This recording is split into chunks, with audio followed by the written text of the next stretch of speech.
Her husband beat her for being barren, until a father of 4 gave her a forever home. The homestead was a bone-white skeleton under a merciless sky radiating a silence born of fear, resentment and simmering rage.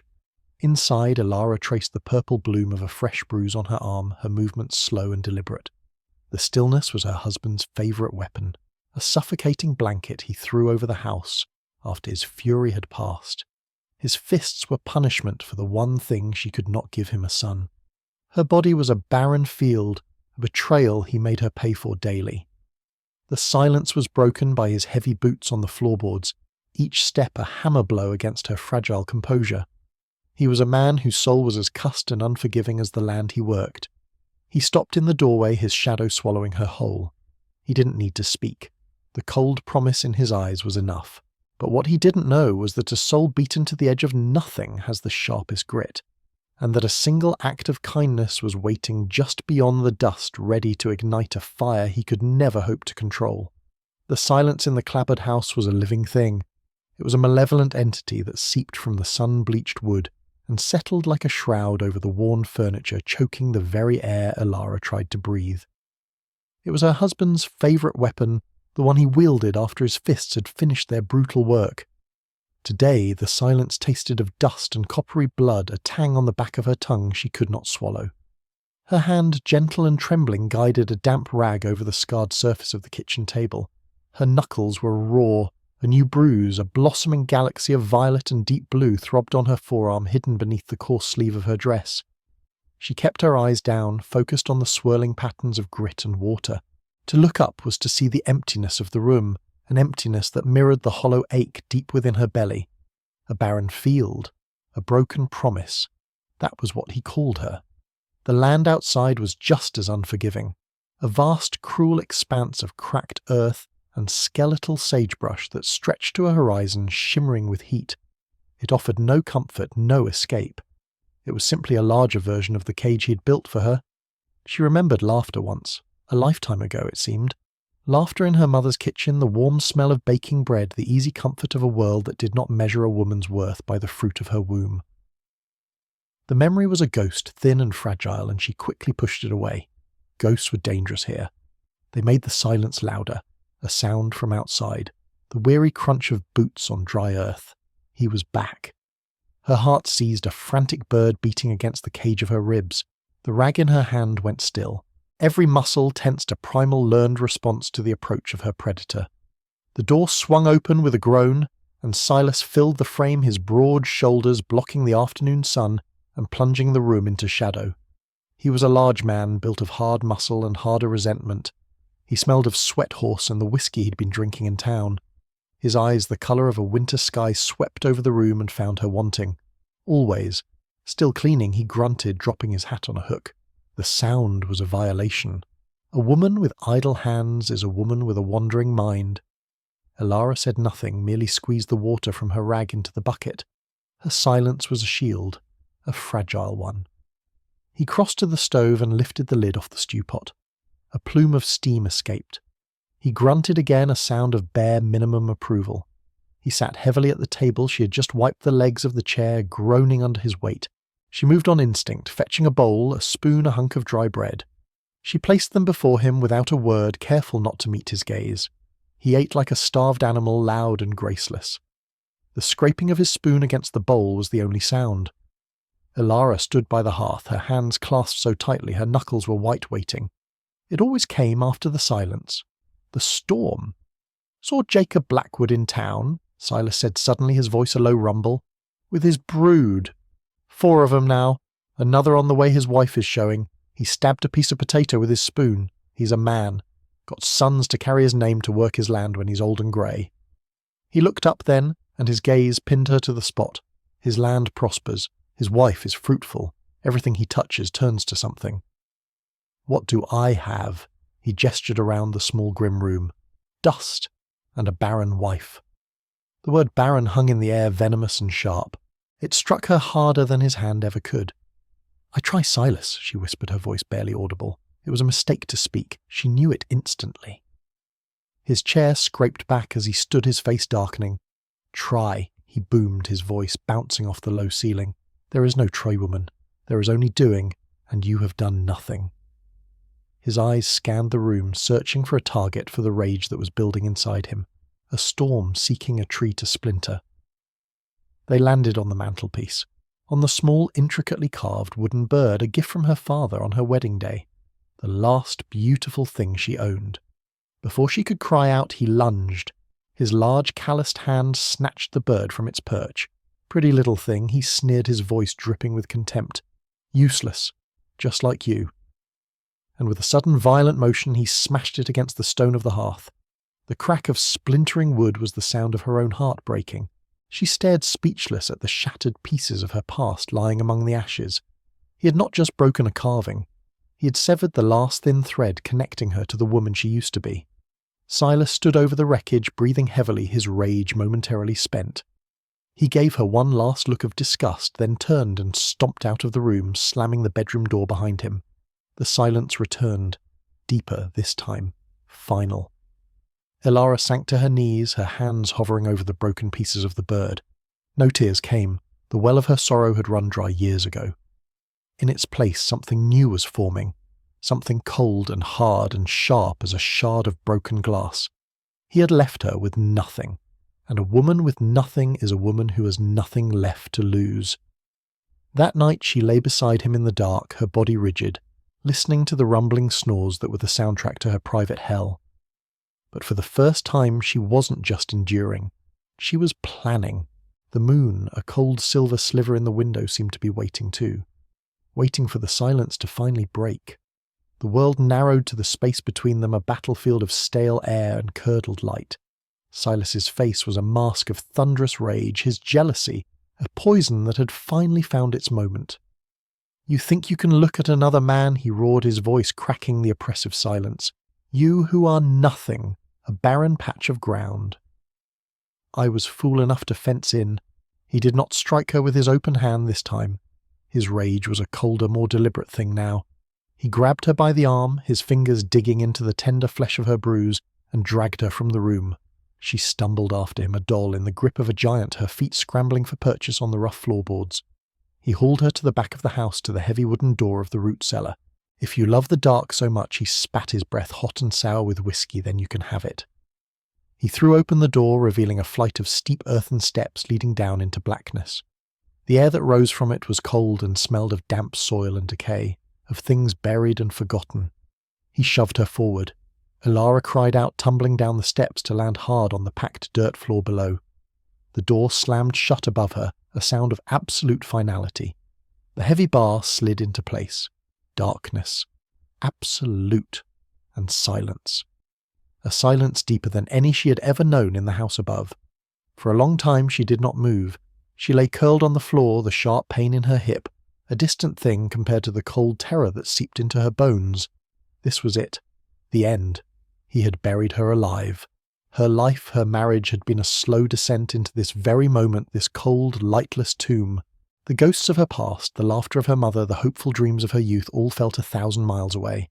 They could not reach her here. But then another image pierced the darkness of her mind. A different ghost. A living one. A man with kind eyes. A little girl with hair like corn silk. The sound of children's boisterous, beautiful laughter. Jacob Blackwood. The memory was not a dream. It was proof. Proof that another world existed, a world of warmth and gentleness that ran parallel to her own private hell. The thought of it was a single defiant spark in the suffocating dark. It did not offer her comfort. It offered her fury. A rage cold and clean began to burn away her fear. She had been a good wife. She had been patient. She had endured. She had prayed for a child until her knees were raw and her heart was numb. For what? For this to be thrown away like refuse into a hole in the ground? No. The word was not spoken. It was a vow formed in the very marrow of her bones. No more. She didn't know how long she was down there. Time ceased to exist. When the bar finally scraped back and the door opened, the sudden rectangle of grey morning light was so bright it was a physical agony. Silas stood silhouetted there. "Get out," he ordered, his voice flat and hungover. He expected her to be broken, a whimpering, compliant creature grateful for the light. He had miscalculated. As she climbed the steps, her face was a calm, blank mask, but her eyes held a new light. the light of a decision from which there was no turning back. That night she waited. She lay perfectly still in their bed, listening to the symphony of his drunken sleep, the ragged snores, the twitching limbs, the guttural moans of his troubled dreams. The house was finally truly hers. Slowly, silently, she slipped from the bed. The floorboards were cold beneath her bare feet. She moved like a wraith through the familiar darkness, her every sense screamingly alive. A floorboard creaked. She froze, her heart leaping into her throat, but his snoring continued unbroken. She gathered what little she could. A water skin, a half loaf of stale bread, and from the cold hearth she retrieved the largest splintered piece of the carved bird, its smooth painted wood, a familiar comfort in her palm. A piece of her past to carry into an unknown future. She did not take the horse. It would be missed too soon. She was on foot. Her hand closed over the cold iron of the door latch. She pulled. It opened with a soft metallic click. Freedom. She slipped out into the night. The prairie was a vast, terrifying sea of black and silver under a spray of brilliant, indifferent stars. The wind whispered through the tall grass a sound that was no longer lonely but conspiratorial. She did not know where she was going. She was not running to anywhere. She was simply running from the cage, from the silence, from him. She ran. Fueled by years of repressed rage, she ran until her lungs burned and her side was a stitch of pure fire. She ran until the false dawn began to paint the eastern sky in bruised shades of purple and grey. The land was endless, a rolling ocean of grass and shadow that offered no landmarks, no shelter. By midday the sun was a hammer. Her water was gone. The rough leather of her shoes had rubbed her feet raw. Every step was a fresh agony. She stumbled, fell, and pushed herself back up her body, screaming in protest. But she kept moving. Exhaustion was a creeping fog blurring the edges of the world. The horizon swam. The sky tilted. She fell one last time, her cheek pressed against the hot, unforgiving earth. She tried to rise, but her limbs would not obey. The world began to spin, shrinking into a pinprick of brilliant, painful light. Her last coherent thought was not of Silas, nor of the life she had left behind. It was the echo of a kind voice. "A pleasure, ma'am." Then the darkness that had been her prison rose up and swallowed her whole. She surfaced from the black ocean of unconsciousness, slowly pulled toward a distant muffled sound. It was a voice, low and steady, a current of calm in the chaotic sea of her pain. She felt the gentle pressure of a cool cloth on her forehead, a sensation so foreign and tender, it felt like a dream. Then the feeling of being lifted, of strong arms carrying her with a surprising gentleness. She pried her eyelids open, a monumental effort. The sky was a blinding, brilliant blue, and a man's face swam into view above her, blurred and unfamiliar, yet haloed by a light that seemed to promise salvation. Then the darkness reclaimed her. When she woke again, it was to the smell of wood smoke and baking bread. She lay on a soft mattress, not the lumpy straw-stuffed pallet of her marriage bed, but one filled with goose down. A colourful hand-stitched quilt was drawn up to her chin. Sunlight streamed through a clean glass window, illuminating the swirling dust motes in a room that was anything but silent. It was a symphony of life. The rhythmic thump of a knife chopping vegetables, the distant joyous shrieks of children playing outside, the crackle and pop of a fire in a great stone hearth. Elara pushed herself up on her elbows, her body a map of aches and pains. Her feet were bandaged, her throat raw. A tin cup of water sat on a small table beside the bed. She drank it greedily, the cool liquid a balm to her parched soul. The door creaked open. It was him, Jacob Blackwood. He entered carrying a bowl of steaming broth, his movements quiet and careful. He stopped when he saw she was awake, a look of weary relief softening the lines around his kind eyes. He did not rush toward her, did not crowd her. He gave her space. "Welcome back to the world of the living, ma'am," he said, his voice as calm as she remembered. "You gave the prairie a good scare." He set the bowl down. "My boys found you while checking the north fence line. You were in a bad way."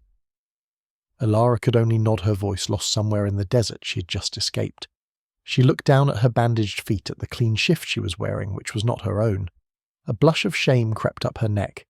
As if reading her mind, Jacob spoke again. "My daughter Sarah insisted you'd be more comfortable. My late wife's things. They've been packed away a long time. It felt right they be used for a body in need." His mention of his late wife was simple, matter-of-fact, a scar he did not try to hide. It was an offering of shared sorrow, an invitation into his own wounded world. The days that followed were a slow, gentle thaw. Elara moved through the small, chaotic homestead like a timid ghost overwhelmed by the sheer, unfiltered life that filled every corner. The two boys, Caleb and Thomas, were tornadoes of dirt and energy, regarding her with a frank, wary curiosity. But Sarah, the little girl with the corn-silk hair, became her shadow. One afternoon, as Elara sat mending a tear in her own worn dress, Sarah approached and silently placed a small one-eyed doll in her lap. "Mabel is sick," the little girl announced with grave importance. Without thinking, Elara took the doll, her fingers so used to chores of drudgery, finding a new and gentle purpose. She found a stray button for the missing eye, and with a few deft stitches reattached a dangling arm. She handed the healed doll back to the child. Sarah's face broke into a smile so radiant, it felt like the sun breaking through the clouds. She threw her small arms around Elara's neck in a fierce, sudden hug. The unexpected touch, the warmth of the small body against hers, broke something open inside Elara. A single hot tear escaped, and traced a path through the dust on her cheek. It was the first tear she had shed in years, a tear not of sorrow, but of a feeling so strange and new she could not name it. That evening, after the children were finally asleep, she and Jacob sat in the quiet glow of the fire. The house was finally still, but this was a peaceful silence, a restful one. She was clutching the splintered piece of her father's carved bird, turning it over and over in her palm. It must have been a beautiful thing, Jacob said, his gaze on the fragment of wood. It was, Elara whispered. My father made it.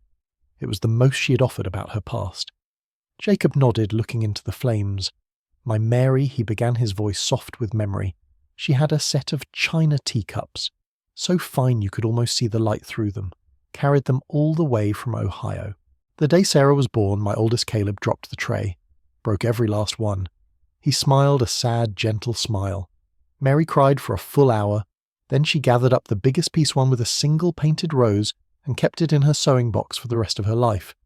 He looked at Elara, then his eyes full of a profound shared understanding. Sometimes the broken pieces are the ones we hold on to the tightest. They remind us there was something whole to begin with. In his words, Elara felt a sense of release. He was not asking for her story. He was showing her his scars so she would not feel so alone with her own. She was safe here. This chaotic, noisy, loving house was a haven. For the first time in a decade, she could breathe without the constant crushing weight of fear. But as she watched the fire dance casting their two lonely shadows against the wall, she knew. She knew that the world outside this small pocket of warmth had not changed. She knew that a man as cussed as Silas would not see her as escaped. He would see her as stolen, and he would come to collect. The weeks at Jacob's homestead unfolded like a forgotten dream. For the first time in a decade, Elara learned the rhythm of a day not dictated by fear. It was a rhythm of life, loud and messy and beautiful. The slam of a screen door, the smell of fresh-cut hay, the constant chaotic symphony of children's laughter. She found herself smiling without thinking, a strange and rusty motion of her lips. She would watch Jacob with his sons, his voice firm but patient, as he taught them to mend a harness, and she would see a strength Silas, with all his bluster and rage, could never possess. It was the quiet strength of a builder, a nurturer, a father. She had found a fragile peace, a haven built of kindness and shared scars. But the prairie holds its breath before a storm, and a man's pride once wounded festers into a poison that seeks to ruin everything it cannot own. It began with the dogs, a low, uneasy growling from the porch as dusk began to settle, painting the vast sky in strokes of violent orange and bruised purple. Jacob, who had been splitting wood, went still, his axe held midway through its swing. He looked toward the long, empty track that led to their homestead, his face a sudden mask of grim stillness. Elara, who was helping Sarah water a small patch of struggling wildflowers, felt a cold dread snake up her spine. She knew. Before she even saw him, she knew. He appeared on the crest of the ridge, a lone rider silhouetted against the dying sun. He was not riding fast. He moved with a slow, deliberate menace, a black-clad spectre of judgment come to reclaim his property. It was Silas. But this was not the drunk, sloppy rage she knew. This was something colder, sharper. He had come not just to punish, but to annihilate. Elara Jacob's voice was a low command, cutting through the sudden chilling silence. Get the children in the house, now. Bolt the door. She didn't hesitate. She grabbed Sarah's small hand, herding the boys whose laughter had died in their throats toward the safety of the cabin. Their faces were pale, their eyes wide, with a fear that mirrored her own. She pushed them inside her heart, a frantic drum against her ribs. "Stay away from the windows," she ordered, her voice trembling but firm. She slid the heavy wooden bar across the door, then rushed to the window, her gaze locked on the two men now facing each other in the yard. Jacob stood his ground, his feet planted firmly in the soil he worked and loved. He stood between the approaching darkness and the home he had built. He was unarmed. Silas reined in his horse a dozen yards away. His face was unnervingly calm, his eyes holding the flat, dead light of a frozen lake. Blackwood Silas's voice carried on the wind, devoid of heat, which made it all the more terrifying. "You are harbouring my wife. She is my property by law and by God. I've come to take back what is mine. She is a human being, Silas, not a stray cow." Jacob replied, his own voice steady, a rock against which Silas's venom broke. "She came to this house half dead from the trail. I gave her shelter. There's a law older than any of yours that says a man does that for another soul in need." "Soul?" Silas scoffed, a twisted smile touching his lips. He swung down from his horse. "That woman is as barren as this cursed land. She has no soul. She's a vessel that failed its purpose. She belongs to me." He took a step forward, his hand resting on the Colt strapped to his hip. "Send her out, or I will burn this place to the ground with you and your litter in it." The threat so cold and absolute made Elara's blood run cold. This was her fault. This good man, this good family would be destroyed because of her. She would not let it happen. She would not hide while another paid the price for her freedom. Before she could think, she was moving. She slid the bar back and stepped out onto the porch, the cool evening air a shock against her skin. She stood beside the doorframe, her posture straight, her chin high. She would not cower. Not anymore. "I am not your property, Silas," she said. Her voice did not shake. It rang out in the twilight, clear and strong, a bell of defiance. "I will not go back." For a moment Silas looked truly stunned. He stared at her as if seeing a ghost. The frightened, submissive creature he had owned was gone. In her place stood a woman he did not recognize, and it broke him. The cold mask of control shattered, revealing the seething, insecure brute beneath. "You..." "Whore!" he snarled, and his hand flew to his gun. The world exploded. Jacob had already moved, diving back toward the cabin door where a loaded shotgun leaned against the wall. Silas's first shot splintered the wood of the porch railing inches from Elara's head. Jacob returned fire from the doorway, the shotgun's roar a deafening blast that sent Silas scrambling for the cover of his horse. Elara threw herself back inside her mind, a whirlwind of terror and white-hot adrenaline. She shoved the boys who were huddled in a corner further back. "Under the table, stay down."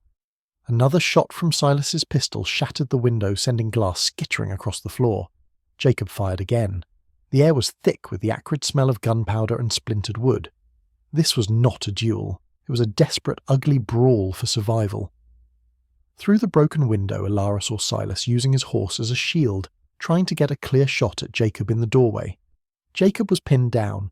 She scanned the room, her frantic gaze searching for a weapon for anything. Her eyes landed on the hearth where a great iron pot of water for the laundry was simmering over the fire. It was a crazy, desperate idea. But desperation was the language she now understood best. "Jacob," she screamed. "Keep him there!"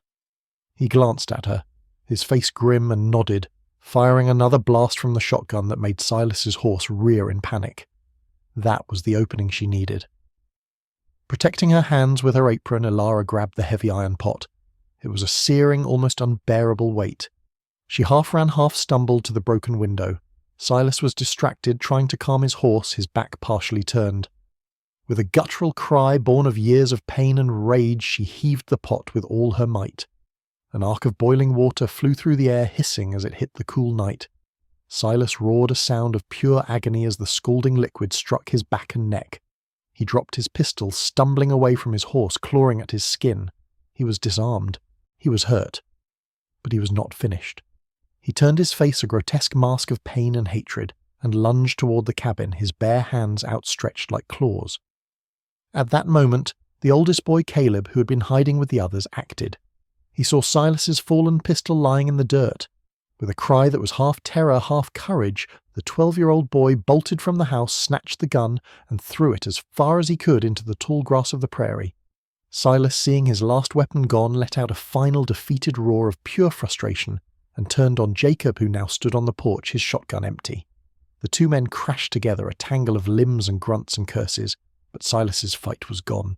The burns, the shock, the utter humiliation of being thwarted by a woman and a boy had broken his spirit. Jacob, using his weight and leverage, brought him down hard into the dust. He pinned him there, his forearm pressed against Silas's throat until the last of the fight went out of him. Silence fell, broken only by Silas's ragged, pained gasps, the frightened sobs of the younger children, and the sound of Elara's own heart hammering, as if it would burst from her chest. She stood on the porch, her hands trembling, looking at the man who'd been her tormentor, now just a pathetic, beaten shape in the dirt. She looked at Jacob, bruised and bleeding, but standing tall, a guardian over his home. She looked at Caleb, who stood shaking but proud, having defended his family. They had won.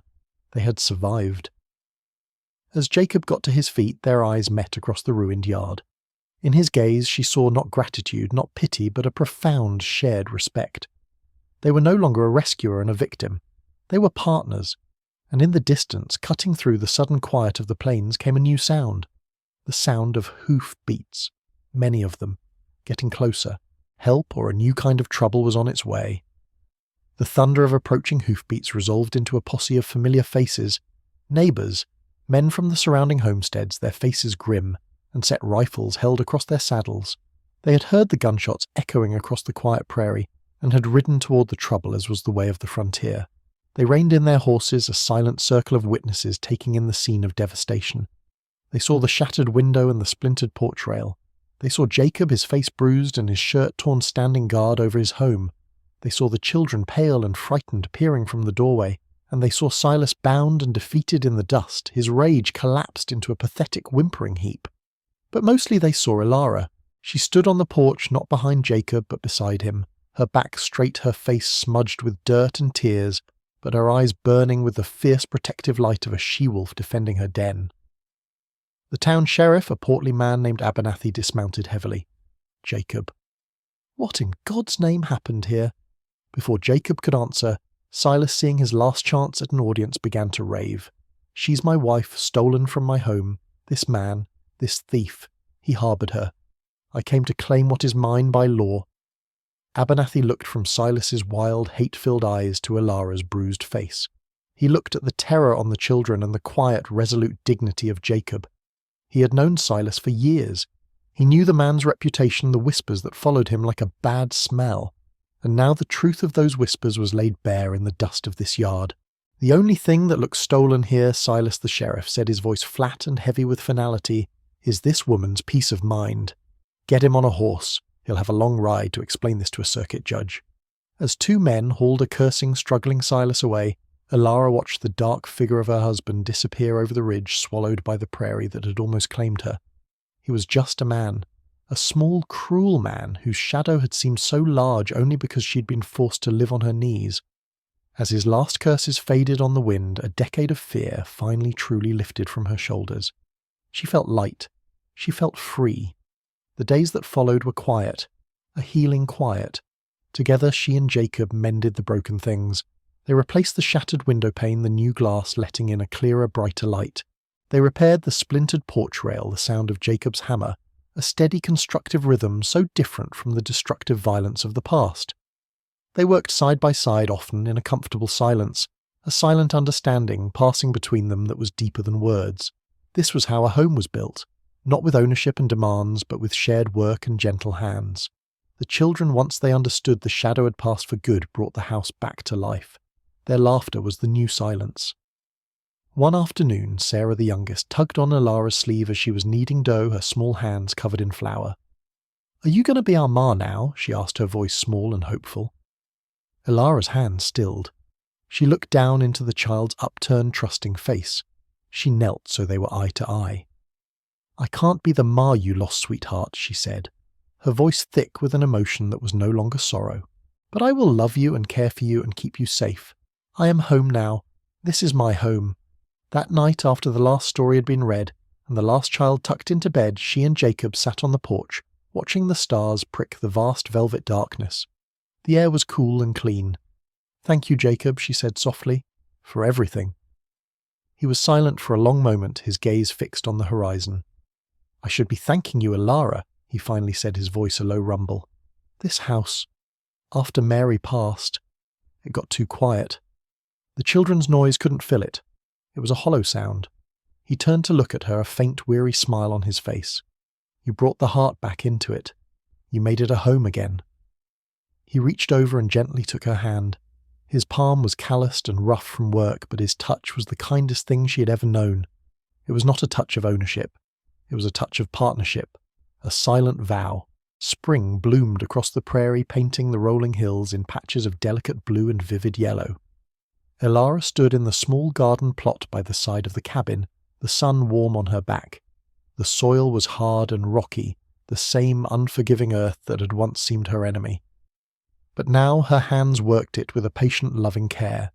She was planting seeds, carrots, beans, and the bright, hopeful faces of wildflowers. Sarah was beside her, diligently watering the freshly turned earth while the boys were tasked with building a small fence to keep out the rabbits. It was a shared labour, a family affair. Elara pressed a tiny seed into a furrow she'd made with her own finger. She looked at her hands, no longer raw from beatings or a desperate flight, but healthily soiled with the dark, rich earth. She thought of the word that had defined and tormented her for so long. Barren. It seemed like a word from a foreign language, now a label for a woman she no longer was. She could not bring life forth from her own body. But here in this stubborn, beautiful land, surrounded by the laughter of children who called her their own, she was a creator of life in 1,000 other ways. She was nurturing a garden. She was nurturing a family. She was nurturing a wounded man back to wholeness. She was nurturing her own soul, allowing it to finally gloriously bloom.